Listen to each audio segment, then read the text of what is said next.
नमस्कार दोस्तों, आज की कहानी है लाली का कफन।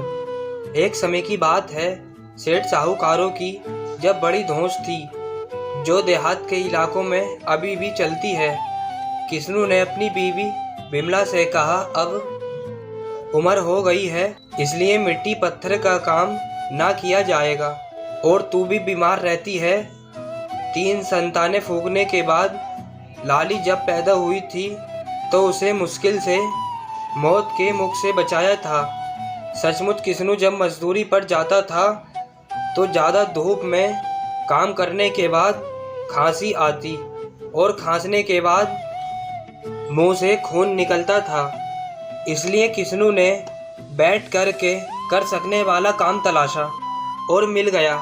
शमशान घाट से कुछ दूर एक मोटा सा कंजूस खड़ूस आदमी फूल अगरबत्ती बेचने और कफन बनाने का काम करवाता था, जो दिन भर अपने मोटे बदन को खुजाया करता और जम्बाई लेते हुए काम का हुक्म देता था। उसे भी आदमी की तलाश थी। संयोग बस किस्नू उसे मिल गया। मोटे ने बताया था कि महीने के अंत में ही इकट्ठा पैसा मिलेगा। चिक चिक मत करना पैसे को लेकर, ठीक है ना? किस्नू ने अपनी दीनहीन अवस्था और घर की जरूरत को ध्यान में रखते हुए मंजूरी सुनकर हामी भरी और लग गया काम पर। काम था फूलों की माला बनाना, कफन सिलना इत्यादि। कई बार मुर्दों के कफन क्रियाक्रम करने वाले पंडित मोटे की दुकान पर बेचने आते और उन कफन को धोकर के सुखाना पड़ता और तय रखकर फिर उन्हीं कफन को बेचना पड़ता। किस्नू की बच्ची एक रात जोरदार बीमार हुई। किस्नू तोड़ते हाँफते घर से 2 किलोमीटर दूर भागता हुआ आया। मोटे के पास पहुंचा और बोला, सेठ माई बाप कुछ रुपए दे दो, अस्पताल ले जाऊंगा, बच्ची बच जाएगी, बच्चे जुग जुग जिएंगे आपके, बड़ा इलाज है, कर दीजिए कुछ, इंतजाम हो सके तो।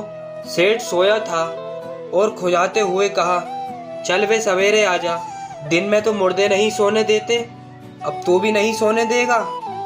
तुम लोग काम बाद में करते हो, भीख मांगने पहले आ जाते हो।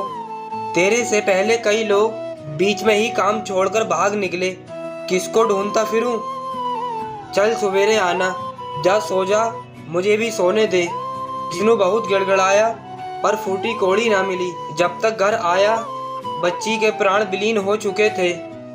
किस्नू सुगड़े चेहरे के साथ सवेरे बच्ची को गोद में उठाए दुकान पर गया और बोला, किस्नू कफन तो मिलेगा माई बाप, मजूरी से काट लीजो। माई बाप बस एक बार बच्ची का अंतिम संस्कार हो जाए, लाली के लिए कफन उधार दे दो, बड़ी कृपया होगी। कैसी लगी दोस्तों कहानी? कमेंट में ज़रूर बताएं और चैनल को सब्सक्राइब करें। धन्यवाद।